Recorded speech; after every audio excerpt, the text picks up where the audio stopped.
Today we're going to be reviewing Singapore Airlines A380 from Frankfurt to Singapore. If you've watched the channel before, you'll know that I've flown this route in 2022, so we'll see today how it compares 3 years on.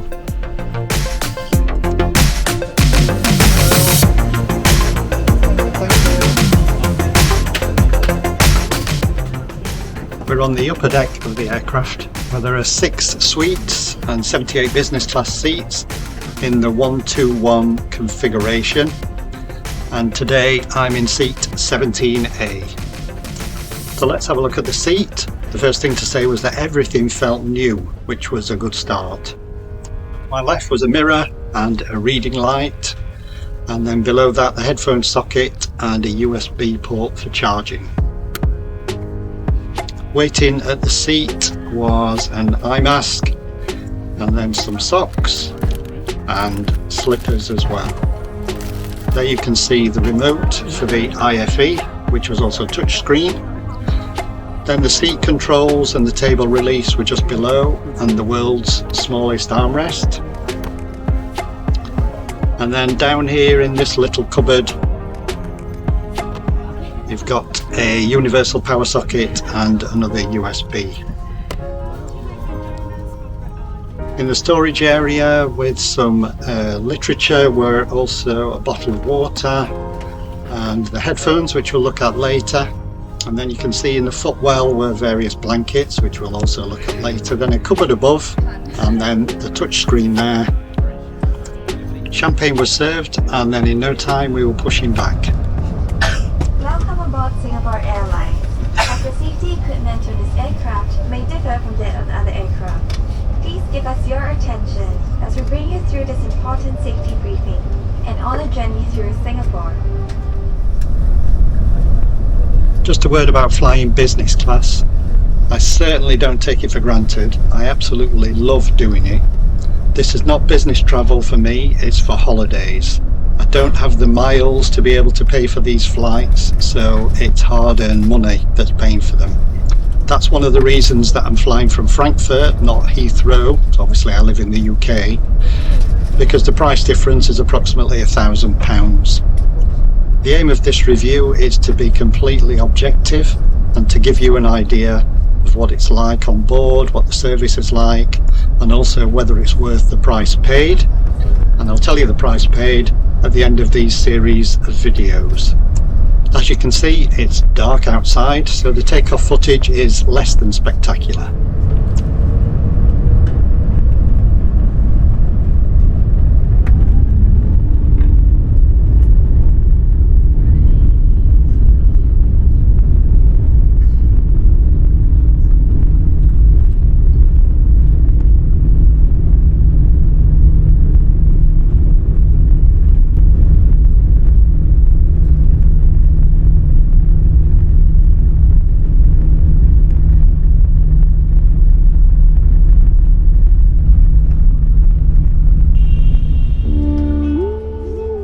The flight departs 9:40 p.m. from Frankfurt and arrives 5 p.m. in Singapore, and the cabin was kept in darkness for most of the way. Wi-Fi was available to KrisFlyer members free of charge for the whole flight, so that's a real benefit.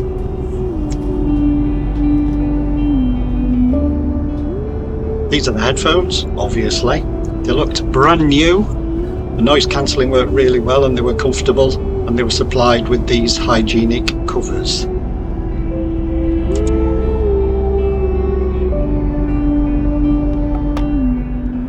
Now this further amenity kit from Penhaligon's has to be requested from the crew. It's not automatically issued.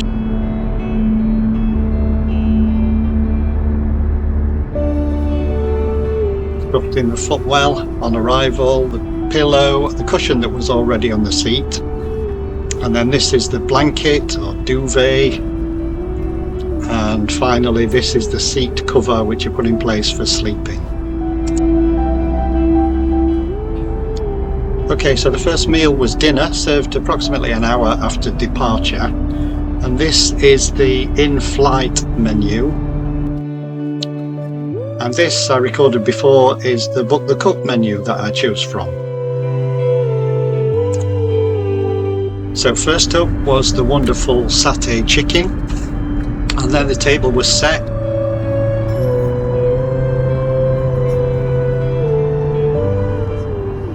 So the starter was duck breast, which was okay, nice. And then that was followed by the pork cheeks, which was really nice, excellent. Then chocolate and raspberry cake for dessert, and coffee to finish. So overall, really good meal, full marks. So the Chris World entertainment system is very comprehensive. There are lots of choices. I'm really fussy about what I'm going to watch, but I found a couple of obscure films, so I was happy. And the touchscreen was really responsive, and you could also use the remote to control it, as I'm doing here.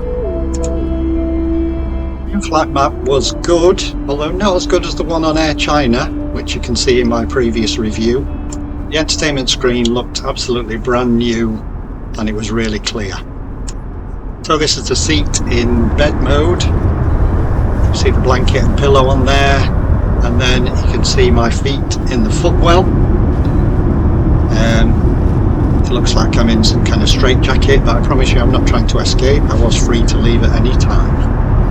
And that's the footwell in daylight.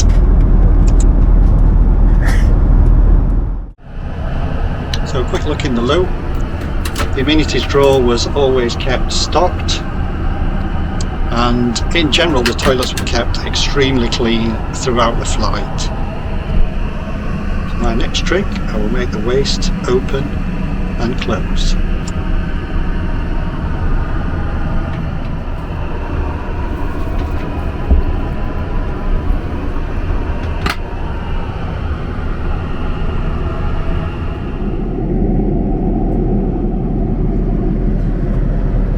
Okay, so the cabin's in daylight now.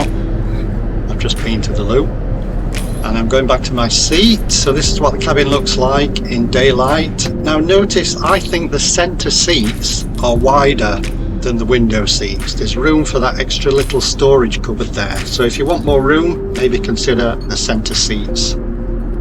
But this is my seat. The seat pad itself was quite hard, not as comfortable as the product on the 350 and the 777, but the privacy is excellent and I love that. Although there were no individual air vents, there was a Christmas wreath.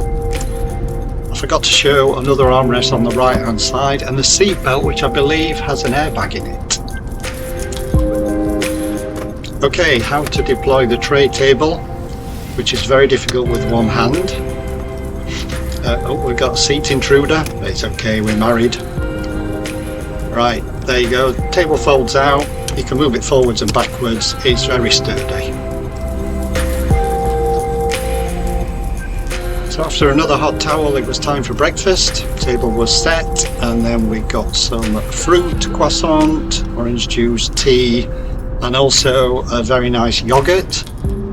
And then I chose the German apple pancakes. Not sure about those. Okay, so all the meals are done. What's my summary of this flight and how did it compare to 2022? Well, the first thing to say is that on board, everything around my seat felt and looked brand new. So kudos to Singapore Airlines for that. Flying on the A380 is fantastic. It's so quiet and it's so smooth. The crew were friendly, they were efficient, they addressed me by name initially. I just got the feeling that the service wasn't as good as if I was, for instance, in a smaller business class cabin. Anyway, that theory went out of the window on the return trip, as you will find out in due course. I loved the dinner service, breakfast was just okay. I had a comfortable sleep, and overall I was more than satisfied and looking forward to flying the A380 on the return journey. But as you will find out, that did not happen.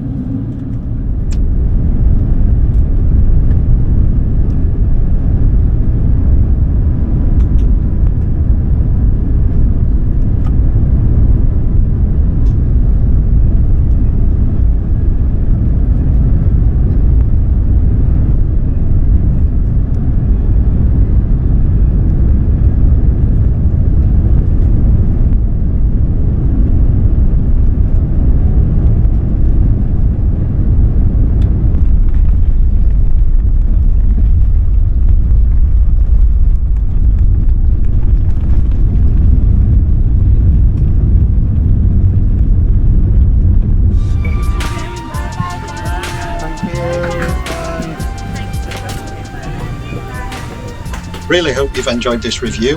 Please consider subscribing for similar content to come. So much for watching, and I'll see you again next time.